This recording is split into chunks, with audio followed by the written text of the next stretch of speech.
What's up YouTube? This is Richard Lifetime Shred, and I want to talk about another way to stay in shape for wakeboarding in the winter, and that is snowboarding.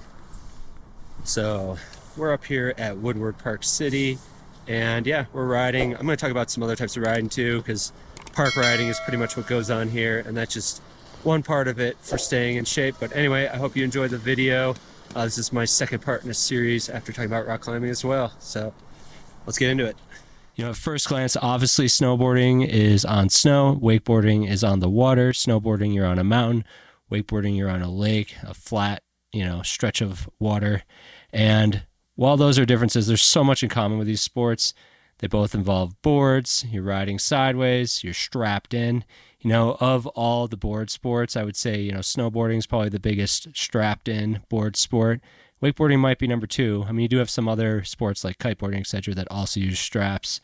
But that's a very common thing between these two sports that'd be a little different from, say, something like skateboarding. And, when we think about these sports, there's different types of snowboarding as well. And I really just want to cover in this video why I think snowboarding is going to be a great way to come into your next season strong, and how the different disciplines of snowboarding will help your wakeboarding in different ways. So when we think about snowboarding itself and wakeboarding, they do have a lot of things in common in terms of the physical act of doing them. For example, you're leveraging into a turn on a snowboard, you're riding into a wake on a wakeboard or a cable. What you're basically doing is like a very powerful squat type motion. You're getting low, you're pushing up off your legs, you're rising your chest high. This is going to be very similar with both of these sports. And also to make that happen, you're leveraging into an edge. So this snowboard edge is a metal edge driving into snow. It's basically your body's weight pushing into an edge to resist gravity as you go down a hill. The harder you resist and push, the meaner the carve you get. Just like with wakeboarding, you're leveraging your edge into the water, using the tension of the rope to push into that leverage with your body. And, the more leverage you get, the more you load the line, you're going to get a bigger pop off the wake. So that really deep, powerful squat, leveraging the edge is really similar between these two sports. With any sport, if you're doing something very similar to it, it's going to help you with that sport as well. And going back to an earlier video I did a couple years ago, I talked about the book Peak by Anders Ericsson. And in that book, he talks about how with sports, if you have experience doing something very similar, you might appear like a natural when you get into something new, because you can carry over a lot of the physical fitness as well as the skills from that prior sport into it if they share a lot in common. Snowboarding, wakeboarding, this is definitely true. So with that said, I want to jump into the different disciplines of snowboarding and how I think they can help your wakeboarding out. So the most common type of snowboarding is what most people do, which is free riding. They cruise the resort, right? They get to there, they buy a lift ticket, they get on the mountain, or they have a season pass, and they're just riding down groomers or maybe some little bit of fresh snow, and they're just turning. They're not necessarily doing jumps or anything like that. And as you can see in this video, as you're carving, like you're doing that squat over and over that I was just talking about. That's super critical for both snowboarding and wakeboarding. On the lines of that squat too, I'm not talking about the gym in this video specifically, but something like box jumps or just squats in general. Great exercise for both of these sports. And doing it on a snowboard, if you go ride for 4 hours with, no breaks, that's a pretty heavy day of snowboarding. You're going to feel that in your legs the next day because you were just doing that squat over and over and over, versus someone who doesn't snowboard in the winter.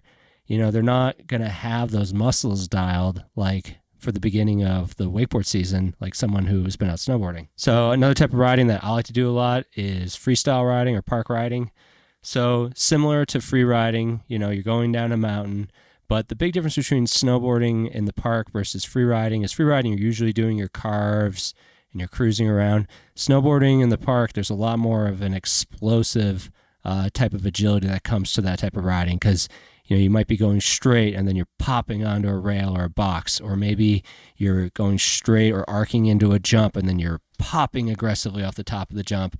And a lot of the same things that people do wrong on wakeboards is the same things people do wrong on a snowboard in this situation. So we'll just use jumping for an example. Snowboarding, if you pre-spin, you're going to lose some pop. Just like if you pre-spin on a cable kicker, you're going to lose some pop. If you pre-spin on a boat wake, you're probably going to catch an edge and eat it. So good practice on snowboarding of not pre-spinning, popping off the top of the jump, keeping the chest high, shoulders up. It's going to be great for both sports. So if you're snowboarding and you hammer it in the winter, like, hey, I'm going to get proper pop on my kicker hits, it's going to translate to wakeboarding as well. You know, especially the kickers, I think in the cable park are more similar to like a snowboard kicker, but even off the boat, like you're rising off the top of the kicker, you're not pre-spinning, your shoulders are up. I think with park riding, not only are you getting some of the physical benefits that you would get from free riding on a snowboard that would help with wakeboarding, but you're also getting a lot of those mental benefits as well. Like, okay, am I in the right posture? You're also getting that explosive exercise from like that quick pop onto a feature, you know, and beyond that too, when you think about hitting rails on a snowboard, it's a lot of the same stuff you do at the cable park. Like you're like, okay, there's a rail right here, there's a kicker over here on each side, you know, set up urban style. I need to get the right angle to get onto that rail for whatever trick I'm doing. It's going to be a little different depending if it's a board slide or a lip slide or a 50-50. And that same thinking translates over to wakeboarding in the cable park.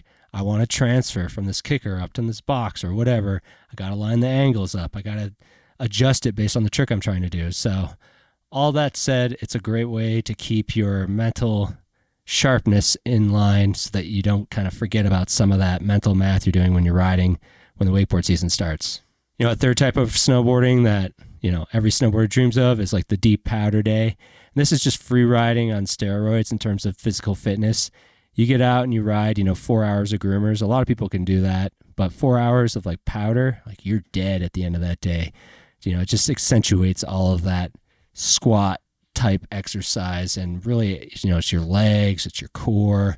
It's going to do a good job working those out. And then the last type of snowboarding I want to check on is, you know, depending where you live, maybe you've tried this, maybe not, is splitboarding. So splitboarding is unique because you're actually going to have a snowboard that splits into two pieces, and then they turn into basically cross-country skis with skins on them, and you're going to hike up a mountain, put the whole thing back together, and ride down. What I really like about splitboarding is it's super aerobic. You're literally hiking a mountain to then go ride down it. And with wakeboarding, you know, I think cable riding in particular, if you're doing a lot of laps, there's a lot of aerobic qualities to that as well. And doing something like going splitboarding regularly in the winter, you're going to be in aerobic shape for the next summer and ready to go. Because nothing's worse, and this is why I called out with the rock climbing video as well. Nothing's worse than when wakeboard season starts and you feel flabby and weak.